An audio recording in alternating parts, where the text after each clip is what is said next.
Hello! Every day I look more and more forward to coming back to this book because Jane Austen is that author. I was gonna call her that bitch, but I mean she's Jane Austen. Who can who can say? I was talking to my mom, she just had so many little like malicious thoughts about people that she just like bottled up inside of her and then just absolutely eviscerated them in her works. And it's just like these century-old roasts that just absolutely smack down like anybody. It's beautiful. So I've been really enjoying reading those. I'm really just enjoying the wittiness and the like spark that she brings to all aspects of her characters. I really think she's fantastic. Today, to update you on my life, which I know you look forward to with a lot of anticipation, just because I stall to let more people join. I finished the cut of my short film that I made from home last night. I could not find a song that I liked. It was very difficult. My dad was trying to help, but like with the song, like if it's not just right, it just blows everything. And so it kind of blows everything right now, but like it doesn't blow enough that it's unwatchable. So that's where I'm at. All right. The only problem with Jane Austen is that I can never remember what happened in the prior days. I could always remember pretty well with Age of Innocence, but I just can't. I can never do it with these. I think somebody new came to town. Why was the first? Oh, her brother came to town. Her brother was like, is this? Yeah. Her brother was like, oh my God. He basically was trying to make himself feel better about all the money that Eleanor and Marianne maybe could have because he won't give them any of his money. And he's just like an absolute asshole. Was just like, you're gonna marry to Eleanor. Was like, you're gonna marry Colonel Brandon. Like it's gonna happen. And Eleanor's like, it's really not though. But he's just a real dingus, and just kind of so rude and like Marianne used to be pretty, but now she's just awful looking. And all of their friends and acquaintances in London have made have made a good impression on him. So now he lets his wife go see them, and his wife is very haughty. And there's this big dinner party that everybody's invited to except for Edward. So Lucy's there. Edward is just like his ears are burning somewhere. But anyways, Edward's mom and sister are being super nice to Lucy so that they can snub Eleanor because they still think that Eleanor's like number one in the like line of contention for them. Meanwhile, he's supposed to be marrying this girl named Miss Morton. Lucy doesn't know about her. So Lucy's like, oh my God, they're so nice to me. Wow. Not knowing that they don't know that if they did know that she was the real competition for Edward's heart, they would be eviscerating her. But instead they're roasting Eleanor. And then eventually there's like a roast that's too brutal and Marianne like yells at them back. And then Marianne's like, don't listen to them, Eleanor. And then she starts crying in the middle of this dinner party. And Colonel Brandon's like, oh shit, I can't do anything. So just a really fun time. But now they're still in London. Their brother's just an asshole idiot. Colonel Brandon and like Eleanor are just trying to hold it together, even though they're most precious. Okay, let's get going. Let's see what happens today. Chapter 13. Eleanor's curiosity to see Mrs. Ferris was satisfied. She had found in her everything that could tend to make a farther connection between the families undesirable. She had seen enough of her pride, her meanness, and her determined prejudice against herself to comprehend all the difficulties that must have perplexed the engagement and retarded the marriage of Edward and herself, had he been otherwise free. She had seen almost enough to be thankful for her own sake, that one greater obstacle preserved her from suffering under any other of Mrs. Ferris's creation, preserved her from all dependence upon her caprice, or any solicitude for her good opinion. Or, at least, if she did not bring herself quite to rejoice in Edward's being fettered to Lucy, she determined that had Lucy been more amiable, she ought to have rejoiced. She wondered that Lucy's spirits could be so very much elevated by the civility of Mrs. Ferris, that her interest and her vanity should so very much blind her as to make the attention which seemed only paid her because she was not Eleanor appear a compliment to herself, or to allow her to derive encouragement from a preference only given her because her real situation was unknown. But that it was so had not only been declared by Lucy's eyes at the time, but was declared over and over again the next morning more openly. For at her particular desire, Lady Middleton set her down in Berkeley Street on the chance of seeing Eleanor alone, to tell her how happy she was. Everyone is just an asshole to Eleanor.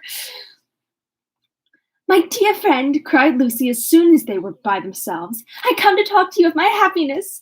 Could anything be so flattering as Mrs. Ferris's way of treating me yesterday?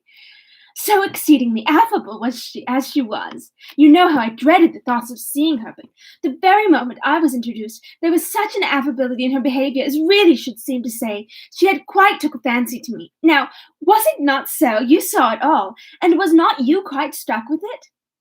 "She was certainly very civil to you." "Civil? Did you see nothing but only civility?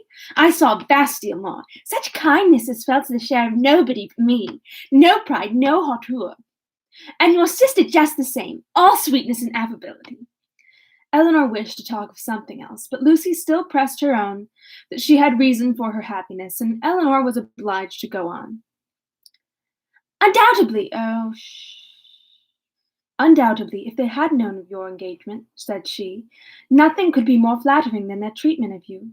But as that was not the case—" "I guessed you would say so," replied Lucy quickly. "But there was no reason in the world why Mrs. Ferris should seem to like me, if she did not, and her liking me is everything. You shan't talk me out of my satisfaction. I am sure it will all end well, and there will be no difficulties at all to what I used to think. Mrs. Ferris is a charming woman, and so is your sister. They are both delightful women indeed. I wonder I should never hear you say how agreeable Mrs. Dashwood was." Well, because she's an asshole to me most of the rest of the time. To this, Eleanor had no answer to make, and did not attempt any. "Are you ill, Miss Dashwood? You seem low. You don't speak. Sure you ain't well." "I was never in better health." "I am glad of it with all my heart, but really you did not look it. I should be so sorry to have you ill, you that have been the greatest comfort to me in the world. Heaven knows what I should have done without your friendship." Eleanor tried to make a civil answer, though doubting her own success. But it seemed to satisfy Lucy, for she directly replied, "Indeed, I am perfectly convinced of your regard for me, and next to Edward's love, it is the greatest comfort I have. Poor Edward! But now there is one good thing, we shall be able to meet and meet pretty often, for Lady Middleton's delighted with Mrs. Dashwood, and so we shall be a good deal in Harley Street, I dare say, and Edward spends half his time with his sister. Besides, Lady Middleton and Mrs. Ferris will visit now, and Mrs. Ferris and your sister were both so good to say more than once that they should always be glad to see me. They are such charming women. I'm sure if I ever tell you tell your sister what I think of her, you cannot speak too high." But Eleanor would not give her any encouragement to hope that she should tell her sister. Lucy continued, "I am sure I should have seen in a moment if Mrs. Ferris had took a dislike to me. If she had only made me a formal curtsy, for instance, without saying a word, and never after had took any notice of me, and never looked at me in a pleasant way, you know what I mean. If I had been treated in that forbidding sort of way, I should have gave it all up in despair. I could not have stood it, for where she does dislike, I know it is most violent." Eleanor was prevented from making any reply to this civil triumph by the doors being thrown open, the servants announcing Mr. Ferris, and Edward's immediately walking in. It was a very awkward moment, and the countenance of each showed that it was so. They all looked exceedingly foolish, and Edward seemed to have as great an inclination to walk out of the room again as to advance farther into it. The very circumstances in its unpleasantest form, which they would each have been most anxious to avoid, had fallen on them. They were not only all three together, but were together without the relief of any other person. And I can only imagine how pure, utter dread Edward is filled with right now when Eleanor's like, "Hey, honey." And he's like, oh shit. Oh, okay. The ladies recovered themselves first. It was not Lucy's business to put herself forward, and the appearance of secrecy must still be kept up. She could therefore only look her tenderness, and after slightly addressing him, said no more. But Eleanor had more to do, and so anxious was she, for her sake and her own, to do it well, that she forced herself, after a moment's recollection, to welcome him, with a look and manner that were almost easy and almost open. And another struggle, another effort, still improved them. She would not allow the presence of Lucy, nor the consciousness of some injustice towards herself, to deter her from saying that she was happy to see him, and that she had very much regretted being from home when he called before in Berkeley Street. She would not be frightened from paying him those attentions which, as a friend and almost a relation, were his due by the observant eyes of Lucy, though she soon perceived them to be narrowly watching her. Her manners gave some reassurance to Edward, and he had courage enough to sit down, but his embarrassment still exceeded that of the ladies in a proportion which the case rendered reasonable, though his sex might make it rare. For his heart had not the indifference of Lucy's, nor could his conscience have quite the ease of Eleanor's. Lucy, with a demure and settled air, seemed determined to make no contribution to the comfort of the others, and would not say a word, and almost everything that was said proceeded from Eleanor, who was obliged to volunteer all the information about her mother's health, their coming to town, etc., which Edward ought to have inquired about, but never did. Her exertions did not stop here, for she soon afterwards felt herself so heroically disposed as to determine, under pretence of fetching Marianne, to leave the others by themselves, and she really did it, and that in the handsomest manner, for she loitered away several minutes on the landing-place, with the most high-minded fortitude, before she went to her sister. When that was done once, however, it was time for the raptures of Edward to cease. For Marianne's joy hurried her into the drawing-room immediately. Her pleasure in seeing him was like every other of her feelings, strong in itself and strongly spoken. She met him with a hand that would be taken, and a voice that expressed the affection of a sister. "Dear Edward," she cried, "this is a moment of great happiness. This would almost make amends for everything." Edward tried to return her kindness, as it did. They all sat down, and for a moment... Oh, I'm just going to wait. Hold on, because it says my connection is unstable. Okay, I'm back, I think. And for a moment or two, all were silent, while Marianne was looking with the most speaking tenderness, sometimes at Edward and sometimes at Eleanor, regretting only that their delight in each other should be checked by Lucy's unwelcome presence. Edward was the first to speak, and it was to notice Marianne's altered looks, and express his fear of her not finding London agree with her. "Oh, don't think of me," she replied with spirited earnestness, though her eyes were filled with tears as she spoke. "Don't think of my health. Eleanor's well, you see. That must be enough for us both."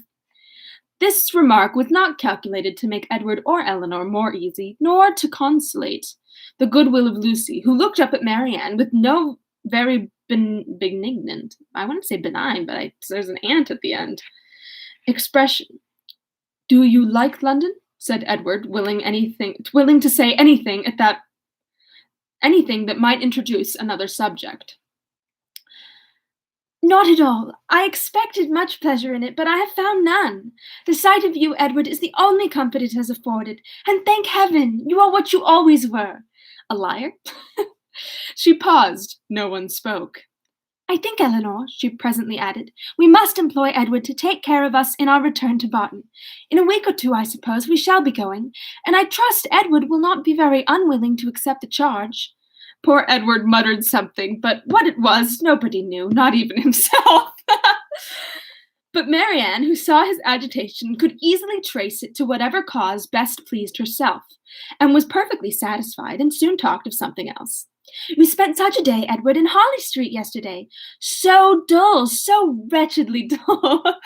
Hey, Dane. Okay, so Lucy and Eleanor were sitting in the parlor talking about, Lucy was like, "Oh my God, Edward's mom loved me so much. It was just like, oh, it's going to be so easy now."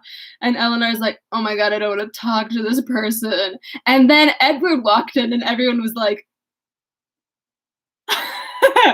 And that's basically where we are right now. So now Eleanor's gotten Marianne, and Marianne is talking with all of them. Um, so wretchedly dull, but I have so much to say to you on that head which cannot be said now. Looking at Lucy. That's been in the book. And with this admirable discretion did she defer the assurance of her finding their mutual relatives more disagreeable than ever, and of her being particularly disgusted with his mother till they were more in private. But why were you not there, Edward? Why did you not come? I was engaged elsewhere. Engaged? But what was that when such friends were to be met? Perhaps, Miss Marianne, cried Lucy, eager to take some revenge on her, you think young men never stand upon engagements, if they have no mind to keep them, little as well as great. Eleanor was very angry, but Marianne seemed entirely insensible of the sting, for she calmly replied, not so, indeed, for seriously speaking, I am very sure that conscience only kept Edward from Harley Street, and I really believe he has the most delicate conscience in the world, the most scrupulous in performing every engagement, however minute, and however it may make against his interest or pleasure. He is the most fearful of giving pain, of wounding expectation, and the most incapable of being selfish of anybody I ever saw. Edward, it is so, and I will say it. What? Are you never to hear yourself praised? Then you must be no friend of mine, for those who will accept of my love and esteem must submit to my open commendation. Edward's like, oh no. I just want to play Edward in a stage version of this. I could do so well. Okay. The nature of her commendation in the present case, however, happened to be particularly ill-suited to the feelings of 2/3 of her auditors, and was so very exhilarating to Edward that he very soon got up to go away. Marianne is such a poor, bad judge of character. I mean, not that Edward's bad, just that she's like waxing poetic on all of the things that he's done wrong. And drawing him a little aside, she whispered her persuasion that Lucy could not stay much longer.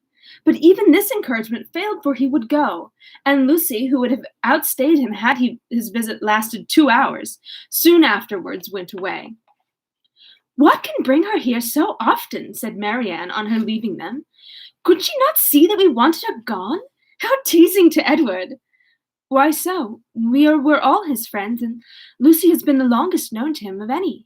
But it is but natural that he should like to see her as well as ourselves. Marianne looked at her steadily and said, You know, Eleanor, that is the kind of talking which I cannot bear. If you only hope to have your assertion contradicted, and I must suppose to be the case, you ought to recollect that I am the last person in the world to do it. I cannot descend to be tricked out of assurances that are not really wanted.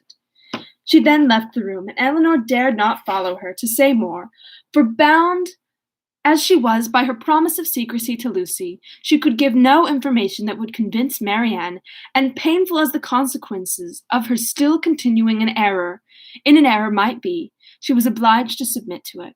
All that she could hope was that Edward would not often expose her or himself to the distress of hearing Marianne's mistaken warmth, nor to the reception of any other part of the pain that had attended their recent meeting, and this she had every reason to expect. There is no better duo. Okay. Chapter 14. Within a few days after this meeting, the newspapers announced to the world that the lady of Thomas Palmer, Esquire, was safely delivered of a son and heir, a very interesting and satisfactory paragraph, at least to all those intimate connections who knew it before. This event, highly important to Mrs. Jennings' happiness, produced a temporary alteration in the disposal of her time, and influenced in a like degree the engagements of her young friends, for as she wished to be as much as possible with Charlotte, she went thither every morning as soon as she was dressed, and did not return till late in the evening, and the Miss Dashwoods, at the particular request of the Middletons, spent the whole of every day in Conduit Street. For their own comfort, they would much rather have remained at least all the morning in Mrs. Jennings' house. But it was not a thing to be urged against the wishes of everybody. Their hours were therefore made over to Lady Middleton and the two Miss Steeles, by whom their company was in fact as little valued as it was professedly sought. It's so good. She's so smart. They had too much sense to be desirable companions to the former, and by the latter they were considered with a jealous eye as intruding on their ground and sharing the kindness which they wanted to monopolize. Though nothing could be more polite than Lady Middleton's behaviour to Eleanor and Marianne, she did not really like them at all. Because they neither flattered herself nor her children, she could not believe them good natured, and because they were fond of reading, she fancied them satirical, perhaps without exactly knowing what it was to be satirical. But that did not signify. It was censure in common use and easily given. Their presence was a restraint both on her and on Lucy. It checked the idleness of one and the business of the other. Lady Middleton was ashamed of doing nothing before them, and the flattery which Lucy was proud to think of and administer at other times, she feared they would despise her for offering. Miss Steele was the least decomposed of the three. Decomposed? I'm sorry. I was watching a crime show earlier. Discomposed. Okay. Miss Steele was the least discomposed of the three by their presence, and it was in their power to reconcile her to it entirely.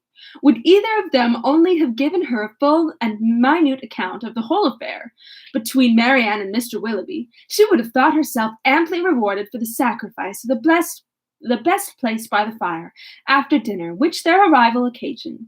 But this consolation was not granted, for though she often threw out expressions of pity for her sister to Eleanor, and more than once dropped a reflection on the inconstancy of Beau before Marianne, no effect was produced but a look of indifference from the former, and of disgust in the latter. An effort even lighter might have made her their friend.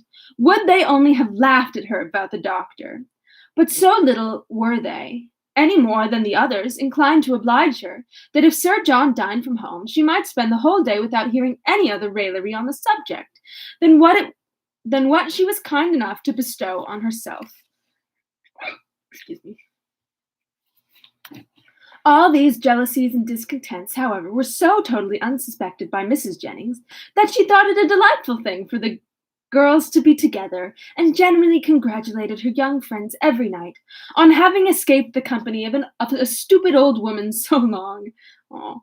She joined them sometimes at Sir John's and sometimes at her own house, but wherever it was, she always came in excellent spirits, full of delight and importance, attributing Charlotte's well-doing to her own care, and ready to give so exact, so minute a detail of her situation as only Miss Steele had curiosity enough to desire. One thing did disturb her, and of that she made her daily complaint. Mr. Palmer maintained the common but unfatherly opinion among his sex, of all infants being alike, and though she could plainly perceive at different times the most striking resemblance between this baby and every one of his relations on both sides, there was no convincing his father of it, no persuading him to believe that it was not exactly like every other baby of the same age, nor could he even be brought to acknowledge the simple proposition of its being the finest child in the world. Oh, very interesting. She's using a person. She says, I come now. She hasn't done that yet. Okay. I come now to the relation of a misfortune, which about this time befell Mrs. John Dashwood. That's Edward's sister. It so happened that while her two sisters with Mrs. Jennings were first calling on her in Harley Street, another of her acquaintance had dropped in, a circumstance in itself not apparently likely to produce evil to her. But while the imaginations of other people will carry them away to form wrong judgments of our conduct, and to decide on it by slight appearances, one's happiness must in some measure be always at the mercy of chance. In the present instance, this last arrived lady allowed her fancy so far to outrun truth and probability that on merely hearing the name of the Miss Dashwoods, and understanding them to be Mr. Dashwood's sisters, she immediately concluded them to be staying in Harley Street, and this misconstruction produced within a day or two afterwards cards of invitation for them as well as for their brother and sister to a small musical party at her house. The consequence of which was that Mrs. John Dashwood was obliged to submit not only to the exceedingly great inconvenience of sending her carriage for the Miss Dashwoods, but, what was still worse, must be subject to all the unpleasantness of appearing to treat them with attention, and who could tell that they might not expect to go out with her a second time? The power of disappointing them, it was true, must always be hers. But that was not enough, for when people are determined on a mode of conduct which they know to be wrong, they feel injured by the expectation of anything better from them. Marianne had now been brought by degrees so much into the habit of going out every day that it was become a matter of indifference to her whether she went or not, and she prepared quietly and mechanically for every evening's engagement, though without expectation of the smallest amusement from any, and very often without knowing till the last moment where it was to take her. To her dress and appearance she was grown so perfectly indifferent as not to bestow half the consideration on it during the whole of her toilette,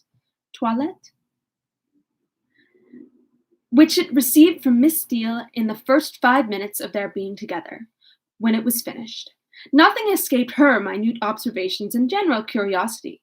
She saw everything and asked everything, was never easy till she knew the price of every part of Marianne's dress, could have guessed the number of her gowns altogether with better judgment than Marianne herself, and was not without hopes of finding out before they parted how much her washing cost per week, and how much she had every year to spend upon herself. The impertinence of these kind of scrutinies, moreover, was generally concluded with a compliment, which, though meant as its douceur, was considered by Marianne as the greatest impertinence of all, for after undergoing an examination into the value and make of her gown, the color of her shoes, and the arrangement of her hair, she was almost sure of being told that upon her word she looked vastly smart, and she dared to say would make a great many conquests. With such encouragements as this, was she dismissed on the present occasion to her brother's carriage, which they were ready to enter 5 minutes after it stopped at the door, and a punctuality not very agreeable to their sister-in-law, who had preceded them to the house of her acquaintance, and was there hoping for some delay on their part might inconvenience either herself or her coachman. The events of the evening were not very remarkable. The party, like other musical parties, comprehended a great many people who had real taste for the performance, and a great many more who had none at all. And the performers themselves were, as usual, in their own estimation, and that of their immediate friends, the first private performers in England.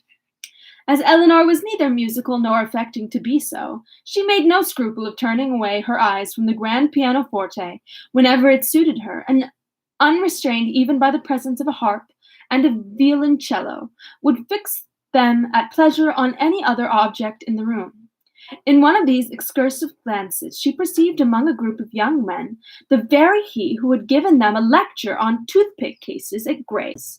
She perceived him soon afterwards looking at herself, and speaking familiarly to her brother, who had just determined to find out his name from the latter, when they both came towards her, and Mr. Dashwood introduced him to her as Mr. Robert Ferrars. Oh my God! Oh my God, I knew that guy was going to be important because they spent way too long describing him for him not to be important. So this is Edward's brother. Wow. He addressed her with easy civility and twisted his head into a bow which assured her as plainly as words could have done that he was exactly the coxcomb she had heard him described to be by Lucy. Happy had it been for her if her regard for Edward had depended less on his own merit than on the merit of his nearest relations.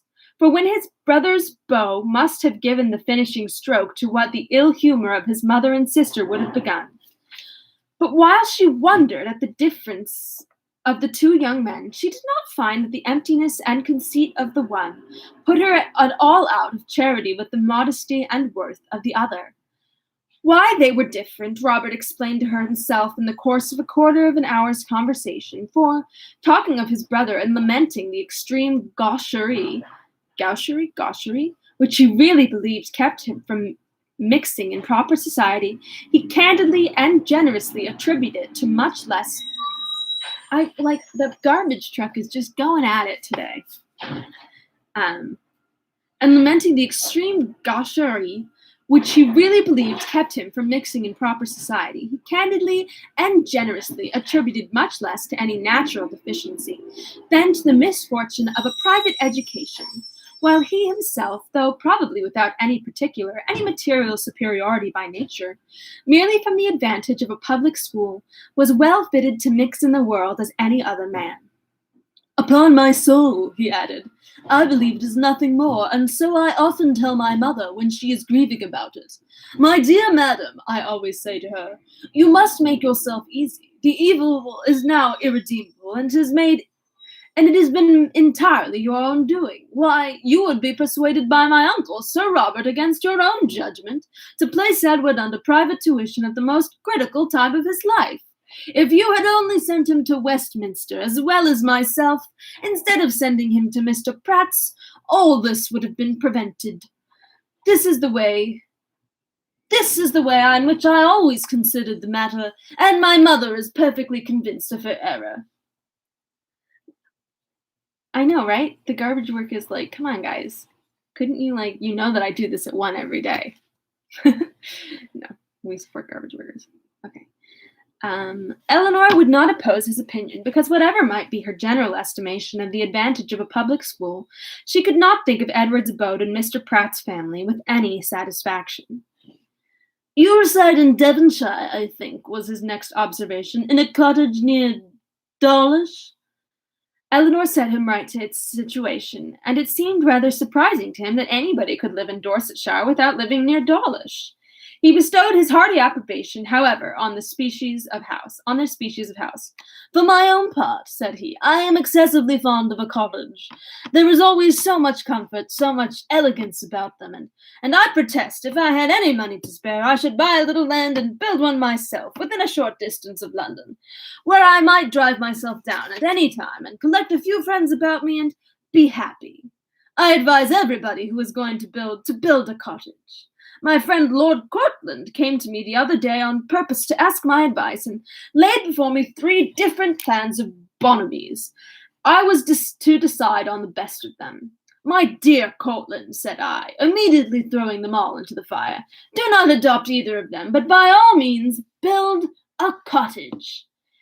And that, I fancy, will be the end of it. I don't understand. Some people that there can be no accommodations, no space in a cottage, but this is all a mistake. I was last month at my friend Elliot's near Dartford. Lady Elliot wished to give a dance, but how can it be done? She said, My dear Ferris, do tell me how it is to be managed. There is not a room in this cottage that will hold 10 couple, and where can supper be? I immediately saw that there could be no difficulty in it. So I said, dear Lady Elliot, do not be uneasy. The dining parlour will admit 18 couple with ease, and card tables may be placed in the drawing room. The library may be open for tea and other refreshments, and let the supper be set out in the saloon. Lady Elliot was delighted with the thought. We measured the dining room and found it would hold exactly 18 couple, and the affair was arranged precisely after my plan. So that, in fact, you see, if people do not know how to set about it, every comfort may be as well enjoyed in a cottage as in the most spacious dwelling. That's so true. Your HGTV comment. Eleanor agreed to it all, for she did not think he deserved the compliment of rational opposition. Woo, that's good. It's good. Okay. As John Dashwood had no more pleasure in music than his eldest sister, his mind was equally at liberty to fix on anything else, and a thought struck him during the evening, a single thought. He has one brain cell, which he communicated to his wife for her approbation when they got home. The consideration of Mrs. Dennison's mistake in supposing his sisters their guests had suggested the propriety of their being really invited to become such, while Mrs. Jennings's engagements kept her from home. The expense would be nothing, the inconvenience not more, and it was altogether an attention which the delicacy of his conscience pointed out to be requisite to its complete enfranchisement from his promise to his father. Fanny was startled at the proposer. I cannot see how it can be done, said she, without affronting Lady Middleton, for they spend every day with her. Otherwise I should be exceedingly glad to do it. You know I am always ready to pay them any attention in my power. as my taking them out this evening shows. But they are Lady Middleton's visitors. How can I ask them away from her? Her husband, with great humility, did not see the force of her objection. They had already spent a week in this manner in Conduit Street, in Conduit Street, and Lady Middleton could not be displeased at their giving the same number of days to such near relations. Fanny paused a moment, and then, with fresh vigour, said, "My love, I would ask them with all my heart, if it was in my power. But I had just settled within myself to ask the Miss Steeles to spend a few days with us. They are very well behaved, good kind of girls, and I think the attention is due to them, as their uncle did so very well by Edward. We can ask your sisters some other year, you know, but the Miss Steeles may not be in town any more. I am sure you will like them. Indeed, you do like them. You know, excuse me, you know very much already, and so does my mother, and they are such favorites with Harry." Mr. Dashwood was convinced. He saw the necessity of inviting the Miss Steeles immediately, and this conscience was pacified by the resolution of inviting his sisters another year. At the same time, however, slyly suspecting that another year would make the invitation needless by bringing Eleanor to town as Colonel Brandon's wife, and Marianne as their visitor. I feel like Mr. John Dashwood has one brain cell, and his wife is just routinely stealing it from him. He's like, "Oh, you have the brain cell again, honey. That's so cute. Let me just take that right back." Fanny, rejoicing in her escape, and proud of the ready wit that had procured it, wrote the next morning to Lucy to request her company and her sisters for some days in Harley Street, as soon as Lady Middleton could spare them. This was enough to make Lucy really unreasonably happy. Oh no! Now she's like, "Oh my God, his sister loves me so much!" Oh, girl. Mrs. Dashwood seemed actually working for her herself, cherishing all her hopes and promoting all her views. Such an opportunity of being with Edward and his family was, above all things, the most material to her interest, and such an invitation the most gratifying to her feelings. It was an advantage that could not be too gratefully acknowledged, nor too speedily made use of, and the visit to Lady Middleton, which had not before had any precise limits, was instantly discovered to have always meant to end in 2 days' time. Interesting. When the note was shown to Eleanor, as it was within 10 minutes after its arrival, it gave her, for the first time, some share in the expectations of Lucy, for such a mark of uncommon kindness, vouchsafed on so short an acquaintance, seemed to declare that the goodwill towards her arose from something more than merely malice against herself, and might be brought by time and address to do everything that Lucy wished. Her flattery had already subdued the pride of Lady Middleton, and made an entry into the close-hearted Mrs. John Dashwood, and these were effects that laid open the probability of greater. The Miss Steeles removed to Harley Street, and all that reached Eleanor of their influence there strengthened her expectation of the event. Sir John, who called on them more than once, brought home such accounts of the favour they were in as must be universally striking. Mrs. Dashwood had never been so much pleased with any young woman in her life as she was with them, had given each of them a needle-book made by some immigrant, called Lucy by her Christian name, and did not know whether she should ever be able to part with them. And that's the end of Volume 2. I think this is actually so interesting because I think she structured this essentially, I mean, obviously maybe screenplays are structured like this, but it's structured like a screenplay. That right now, the end of Act 2, they've hit the low point. Act 3 will be the resolution, albeit a long one. And I can't remember how did Act 1 end? Oh, at Act 1 was, I guess Act 1 was another low point. Yeah. All right, so we're at what? Page 193, and there are basically another 100 pages left. Yeah, essentially another 100 pages that we'll read in the next 7 days. Holy crap. All right, I'm going to go log off because I need to send in some work before my class starts. Wonderful to see you. Tomorrow is Wednesday, so I will be in at 4:15 to read chapters. Oh my God, I'm sneezing. Oh, excuse me. Thank you. I don't know why I said thank you. Nobody said anything. Dan, you better say something in the chat to make me feel better. Yeah, so I'll be in at 4:15, And I will thanks, Dane. Um, and I will see you then. So have a great, wonderful rest of your day. Eat some good snacks. Have a piece of chocolate. And I will see you tomorrow. Okie dokie. Goodbye.